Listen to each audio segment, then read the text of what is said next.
video tadi ada burung kecil. Kecilnya tuh segini, segenggam tangan Bu Hati.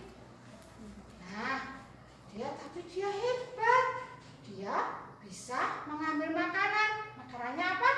Nah, makanannya tuh madu di bunga kecil-kecil ya di atas dahan.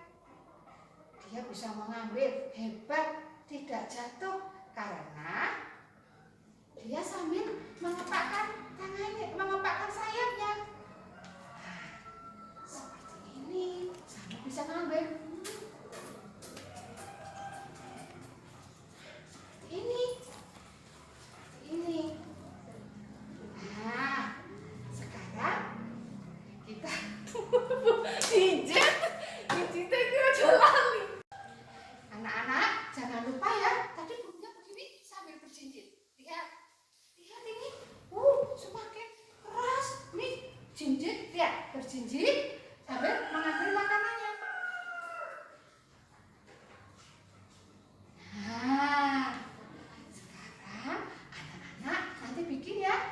Anak-anak seperti burung kecil tadi. Burung kecil terbang dulu. Karena burungnya kecil, terbangnya seperti ini. Nah, terus nanti untuk mengambil makanannya seperti apa? Nah, dia harus mengepakkan cepat sambil berjinjit. Karena untuk biar dia tidak